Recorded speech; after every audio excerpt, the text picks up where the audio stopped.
Earlier this year, my husband Alistair and I took a big overseas trip with our 3 boys. If you can't tell by my accent, I'm originally from the UK. My husband Alistair is a Kiwi, and it had been 13 and a half years since we'd managed to go back to the UK last. And so when we were planning this, we sat down to talk about what we wanted this trip to look like. And we were both really united in what we wanted from the trip. We wanted to have some family bonding time. We wanted to give the boys incredible memories that they'd be able to look back on throughout their life. And the way we wanted to go about that turned out to be quite different. You see, Alistair, as a young man, never did a big OE. He hadn't seen much of Europe, and so he saw the trip as an incredible opportunity of adventure and seeing the world. Whereas I was desperate to connect with people that I missed and loved deeply. And I wanted to give my boys a window into my life, into their history, that they might know me better. And neither of us were right or wrong in our approach, but it did lead to quite a big argument between the two of us. And it wasn't our finest moment. In today's passage, we see a group of people who are serving God wholeheartedly on mission. And we see when it goes wrong and when it goes right for them. And so what I want us to learn from today is that nothing is wasted in God's economy. And that's our big idea for today. I'm going to use some trusty alliteration. We're going to see that as we serve God on mission, he will use our slip-ups and he will use our sacrifice so that nothing is wasted. So let's get into the passage today. We're in the end of Acts 15, starting at verse 36. Sometime later, Paul said to Barnabas, "Let us go back and visit the believers in all the towns where we preach the word of the Lord and see how they are doing." Barnabas wanted to take John, also called Mark, with them. But Paul did not think it wise to take him because he had deserted them in Pamphylia and had not continued with them in the work. They had such a sharp disagreement that they parted company. Barnabas took Mark and sailed for Cyprus, but Paul chose Silas and left, commended by the believers to the grace of the Lord. He went through Syria and Cilicia, strengthening the churches. Now, as we start to unpack this passage, there are a few things that I want to keep clear at the outset. One, this is a descriptive passage, not prescriptive. This isn't telling us how we should act and behave. It's a description of something that happened in history. They are arguing over a non-essential issue. And the other thing I want to note is that Luke doesn't apologise for or hide the argument. It's kind of a warts and all portrayal. It's a window into, look, even the apostles didn't always get it right. And we can be encouraged by that. He doesn't assign blame to Paul or Barnabas, but he also doesn't condone the argument either. So with all of that in mind, I wonder what that argument was like. We get a bit of a clue from the text in that it says it was a sharp disagreement. And that word in the Greek is paroxysmos. And it can be used negatively and positively. And when it's used negatively, it's used to describe anger, irritation, and exasperation. Elsewhere in the Bible, it's used to describe God's wrath. And it's also the word that's used to describe Paul's response to idols. This was no polite conversation over a cup of tea where they had a slightly different idea. This was a passionate, angry, exasperated discussion where they disagreed with each other so severely that they felt there was no other option but to part company. This was a big disagreement. So what was it about? Who even is this John, also known as Mark? So it's widely believed that it's the Mark who wrote the Gospel of Mark. We know from Colossians that he is Barnabas's cousin. But mainly this argument is about an incident that we see happen back in chapter 13 and verse 13. And it says, from Paphos, Paul and his companions sailed to Perga in Pamphylia, where John left them to return to Jerusalem. That's it. That's all we get. That's the context, that little line. John left them to return to Jerusalem. It seems so insignificant in this passage, but we see the impact that it had. You know, Paul and Barnabas, they were significant leaders in the early church who had worked together for a long time on mission, and they were united in that mission. But here they had such a big difference of opinion on John Mark. I can just imagine it. Can you? Barnabas, whose name means son of encouragement, I can imagine him saying, Paul, come on, I know he let us down. I know that wasn't the right thing for him to do, but I see something in him. If we just invest into him, if we give him some time, I see something that God can do in and through him if we just give him a chance. And Paul's saying, no, this is too important. This mission is too key. I am not risking it on someone that flaky. Can you imagine it? This violent disagreement. And do you know what? Both were probably right and both were wrong. The difference in their opinion was not the problem. And we shouldn't be surprised when disagreements arise. We're people, we're fallible, human people, we're not perfect. So it's not a surprise that a disagreement takes place, but the way we handle it is important. And Paul himself encourages us towards a higher standard. In Romans 12 and verse 18, he says, if it is possible, as far as it depends on you, live at peace with everyone. This passage is no excuse to invest poorly.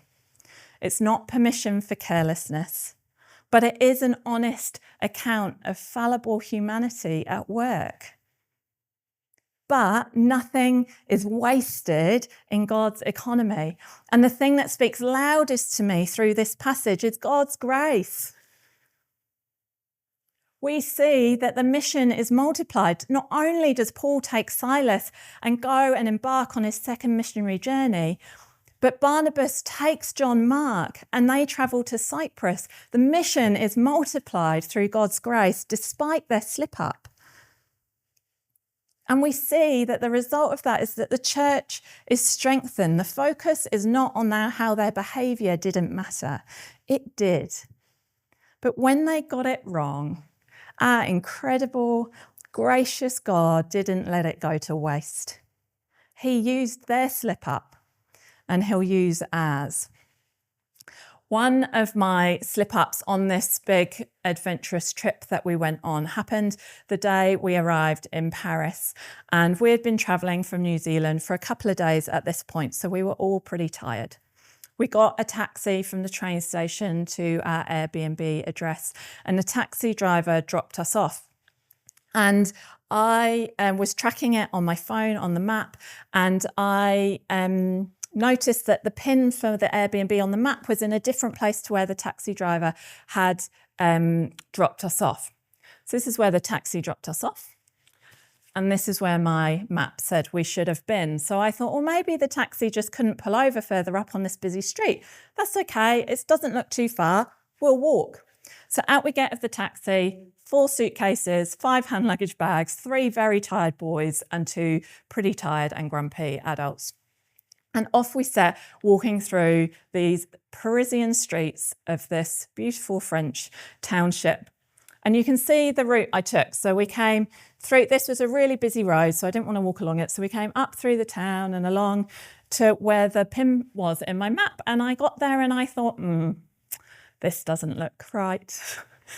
And I looked on the map again and it definitely said that's where it was, but it definitely wasn't right. So I thought, I think I'll open up Google Maps and see what that says. And it dropped the pin for the Airbnb right back here, where the taxi had originally dropped us. It wasn't my finest moment, and the conversation with my family explaining to them that in fact we had to walk all the way back, bearing in mind that took us a good 15 minutes. We had to walk all the way back to find where our Airbnb actually was. Was I wrong? Oh yes. Was it intentional? No. Genuine mistake. Was it ideal? Most definitely not. If you've ever done long-haul travel with children, it wasn't a great moment dragging them through the streets complaining about how tired they were. But was God and my family really gracious in that moment? Yes. And I can tell you it wasn't the last time on that trip that I clocked up some extra steps for us as a family, taking us the wrong way. And actually, it gave us such fun family memories. And it's this real insider joke that we have of, oh, mum's taking us the wrong way again. It's been something lovely that we can look back on. Not because my mistake was funny or entertaining, really. But if I had the chance to go back and do that again, would I choose the extra half an hour walk at the end of 2 days of long-haul travel? No. I would much rather have gotten straight into their Airbnb to start relaxing. But do I beat myself up about it? Also, no. It was a genuine mistake, and people make genuine mistakes. So what can we learn? You know, God has partnered with people on purpose. He knows full well that we will make mistakes, that we're not going to be perfect all the time, but he chooses us and he asks us to serve him and invest in his kingdom and serve him on mission anyway. So do slip-ups even matter? If that's the case, can we just go around behaving however we like regardless? No. In Romans 6, Paul says, "What shall we say then? Shall we go on sinning so that grace may increase? By no means. We are those who have died to sin. How can we live in it any longer?" This passage isn't saying it doesn't matter and that we can just behave how we like. There's a balance though. Because we don't have to discount ourselves from being used by God when we do slip up. He doesn't waste it, he uses it. Should we grieve our mistakes? Yes, don't double down. It's so tempting with our human pride to double down on our mistake and try and justify it and show how we weren't wrong in it. But you know what there isn't in this passage is any evidence that Paul and Barnabas went their separate ways and bad-mouthed each other at every opportunity they had. Can you imagine that impact that would have had on the early church if that's the way they'd chosen to behave out of this disagreement? There is evidence of reconciliation. In 1 Corinthians, Paul speaks of Barnabas with huge respect. And in 2 Timothy, he requests for Mark to join him because he will be useful to the mission. There is reconciliation. God has partnered with us. And so while we grieve sin and our mistakes, through God's grace, we're not discounted because of it. Nothing is wasted in God's economy. He uses our slip-ups. So we've looked at how God can make use of a less than ideal situation. What happens when we invest ourselves fully and serve God, even when it means sacrifice? So we're going to move on to the second part of our passage, which goes into Acts 16, starting at verse 1. Paul says, "Paul came to Derbe and then to Lystra, where a disciple named Timothy lived, whose mother was Jewish and a believer, but whose father was a Greek. The believers at Lystra and Iconium spoke well of him. Paul wanted to take him along on the journey, so he circumcised him because of the Jews who lived in that area, for they all knew that his father was a Greek. As they travelled from town to town, they delivered the decisions reached by the apostles and elders in Jerusalem for the people to obey. So the churches were strengthened in the faith and grew daily in numbers." He uses our sacrifice. Let's unpack this a bit, because in light of the last couple of weeks, it can be a bit confusing, right? So who is Timothy? We know he is a young mixed-race Jew. His parents are of mixed heritage. His mother is Jewish and his father is Greek. We know from 2 Timothy that he was raised in the Holy Scriptures from a young age. He was raised as a Jew. There's no question of him being a Gentile. And so Paul comes along and sees Timothy and thinks, I want to invest into this guy. I see something in him and I want to bring him on this journey with us. And so to do that, he circumcises him. Now, I can hear you say, now, hang on a minute. Wasn't it just last week that we were talking about the fact that, that circumcision is unnecessary? What about that? What about the decision in Jerusalem that happened that said it was completely unnecessary? Jerem last week spoke of the cultural significance of circumcision amongst the Jewish people. And if you haven't listened to that message, I encourage you to do so because it gives really important context to this. In Darrell Bock's commentary on Acts, he says this about it. An uncircumcised son of a Jewish mother was regarded in Judaism as an apostate Jew, a violator of the covenant. A violator of the covenant. That's some quite violent language. Strong, isn't it? Titus, who the discussion in Jerusalem was about, that decision, he was a Gentile and he was being pressured into circumcision, being told it was a matter of his salvation. That was an essential issue that needed correcting. This is non-essential. This isn't about Timothy's status of being saved or not. This is about reaching people with the gospel.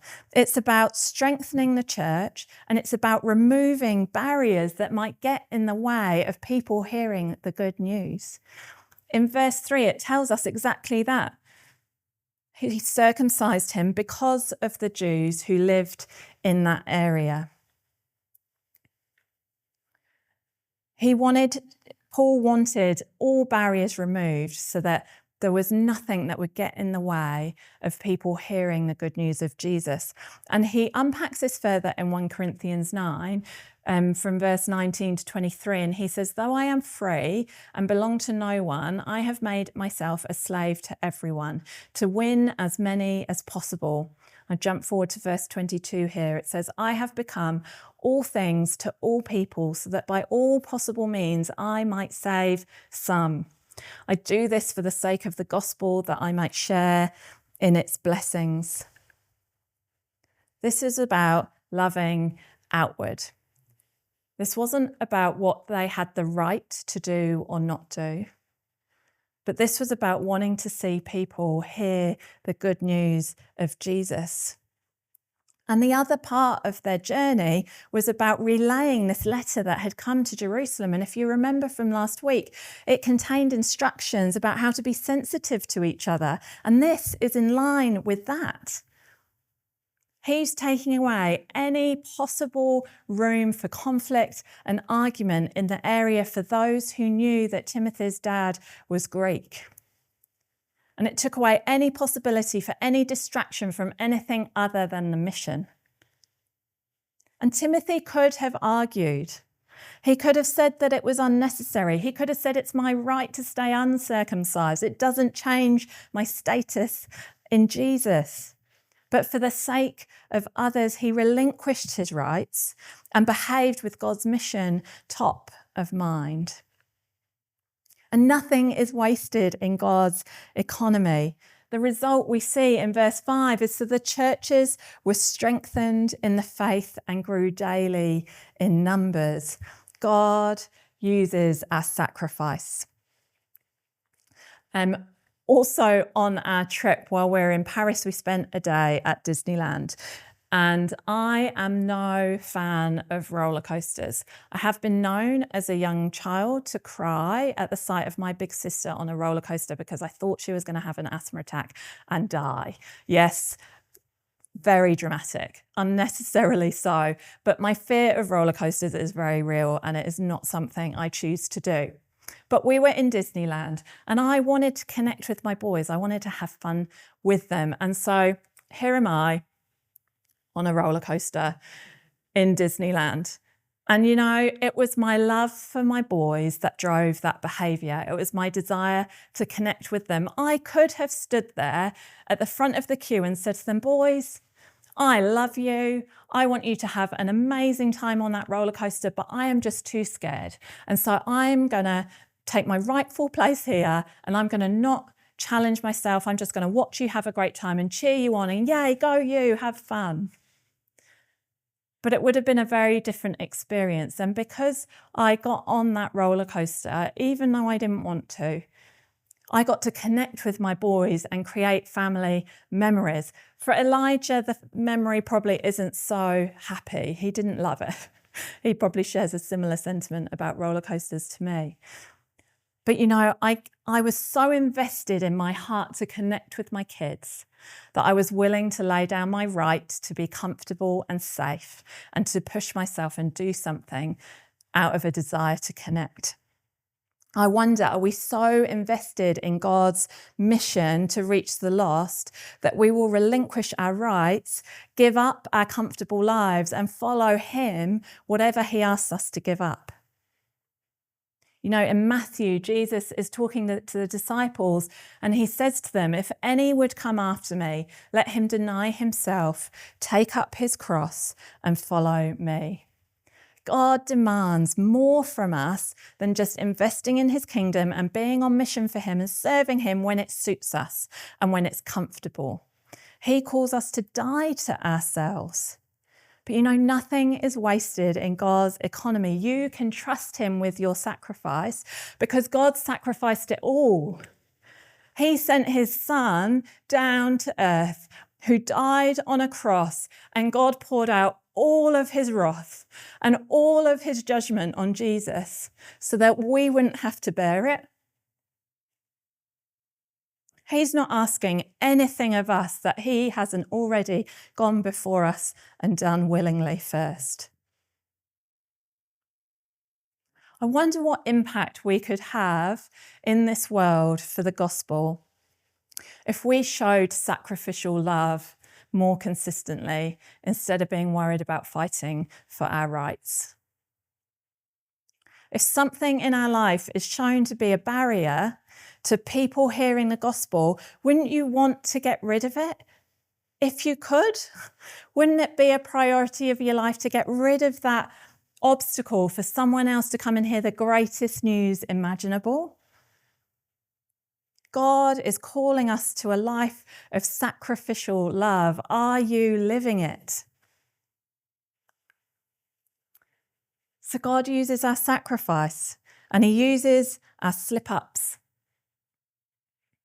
as we serve him and join him on mission. And we can trust him that what we offer doesn't go to waste, right? So what does it mean for us as we seek to serve him on his great mission? Well, it means that nothing is wasted in God's economy. These characters were all on mission. For God, they were passionately following him. They were all in. And God used their slip-ups and he used their sacrifice as they offered their service to him for his glory on his mission. As a mum, I am all in. I will serve my family any way I can, even sacrificially. I serve freely and willingly because I'm invested in what and who I'm serving. And maybe you can't relate to that. Maybe you're not a parent. Maybe you're all in with your career. Maybe you'll work late every night. You go above and beyond for your manager. You do extra study and learning. You spend your spare time upskilling. Maybe you are all in on your career. Maybe you're all in with a hobby, and everything in life that gets in the way of you spending time doing your hobby is out. It's cut. God demands our whole life, not just our Sunday morning. The characters that we've read about today orientated their whole life to God's mission, and nothing was wasted. When invested in mission, when we offer all that we have, even our flaws and our slip-ups, and when we're willing to sacrifice and serve others and sacrifice for God, nothing is wasted in God's economy. God can bring good out of any situation. What an incredible God we serve, right? We can offer him everything, the things we get right and the things that we get wrong. And our incredible, loving and gracious God will take it and use it for his glory. It's humbling and an incredible truth. You know, the row that Alistair and I had about our trip wasn't wasted. Unlike Paul and Barnabas, being married, we couldn't just go our separate ways. We had to work it out. And we had to lay down our rights of what we wanted for ourselves from the trip. And through sacrificing and serving each other, despite our slip-ups, by God's grace, we had an amazing trip full of incredible connection and adventure. He uses all that we offer him, our slip-ups and our sacrifice as we serve him, all for his glory. It should give us a freedom to serve him wholeheartedly, knowing he isn't a wasteful God. He is trustworthy. And whatever we offer him as we serve him, it will not go to waste. So how will you serve him? Because nothing is wasted in God's economy.